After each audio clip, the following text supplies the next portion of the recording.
Hello, this is 44th video recording of my communication practice.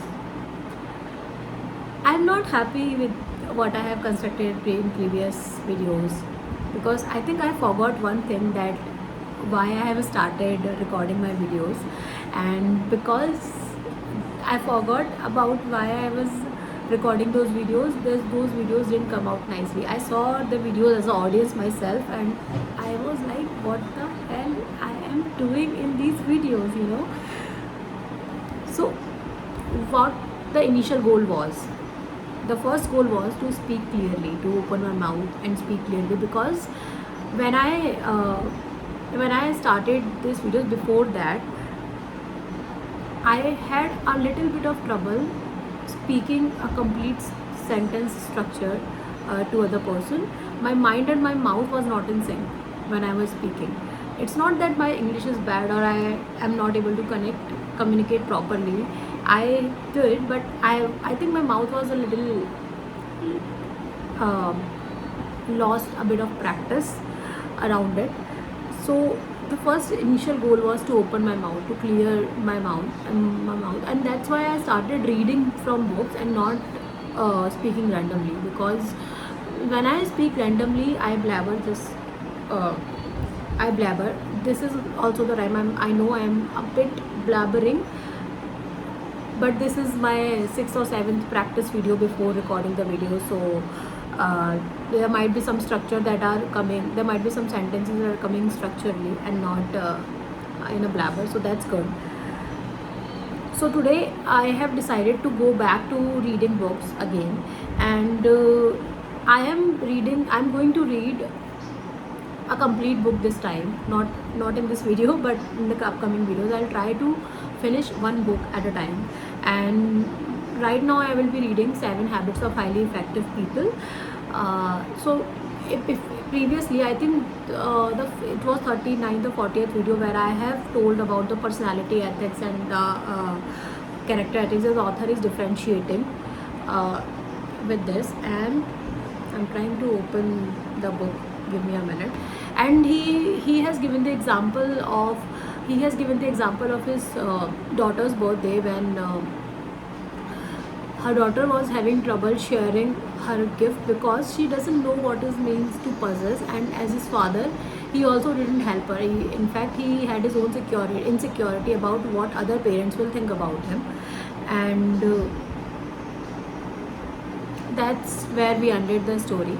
So author is explaining that personality ethics and character ethics are really good, are good to go, but character ethic is something that comes from inside. When you have built a character from inside, then personality ethics are a cherry on top. That's what I have understood, not author's words or my words. So on this day, on this topic, we'll continue reading this book. So the new topic is a new level of thinking that I'm going to read now. This is the first time I'm also reading it. So an author is saying, Albert Einstein observed, the significant problems we face cannot be solved at the same level of thinking we were at when we created them. As we look around us and within us and recognize the problems created as we live and interact with personality ethics, we begin to realize that these are deep fundamental problems that cannot be solved on the superficial level on which they were created. The significant problems we face cannot be solved at the same level of thinking we were at when we created them. These are the words of Albert Einstein that author has mentioned in the book. And then he is saying we need a new level, a deeper level of thinking, a paradigm based on the principles that accurately describe the territory of effective human beings and interacting to solve these deep concerns. This new level of thinking is what the 7 Habits of Highly Effective People is about. It's a principle-centered, character-based, inside-out approach to personal and interpersonal effectiveness. Inside out means to start with the self, even more fundamentally to start with the most inside part of self, with your paradigms, your character and your motives. It says if you want to have a happy marriage, be the kind of person who generates positive energy and sidesteps negative energy rather than empowering it. If you want to have a more pleasant, cooperative teenager, be a more understanding, empathetic, consistent, loving parent. If you want to have more freedom, more latitude in your job, be a more responsible, a more helpful, more contributing employee. If you want to be trusted, be trustworthy. If you want the secondary greatness of recognized talent, focus first on primary greatness of character. The inside out approach says that private victories precede public victories, that making and keeping promises to ourselves precedes making and keeping promises to others. It says it is futile to put personality ahead of character, to try to improve relationship with others before improving ourselves. Inside out is a process, a continuing process of renewal based on the natural laws that govern human growth and progress. It's an upward spiral of growth that leads to progressively higher forms of responsible and independence and effective independence. I have had the opportunity to work with many people, wonderful people, talented people, people who deeply want to achieve happiness and success, people who are searching, people who are hurting. I have worked with business executives, college students, church and civic groups, families and marriage partners, and in all of my experience, I have never seen lasting solutions to problems, lasting happiness and success that came from the outside in. What I have seen results from the outside in paradigm is unhappy people who feel victimized and immobilized, who focus on the weaknesses of other people and the circumstances they feel are responsible for their own stagnant situation. I have seen unhappy marriages where each spouse wants the other to change, where each is confessing the other's sins, where each is trying to shape up other. I have seen labor management disputes where people spend tremendous amounts of time and energy trying to create legislation that would force people to act as though the foundation of trust were really there.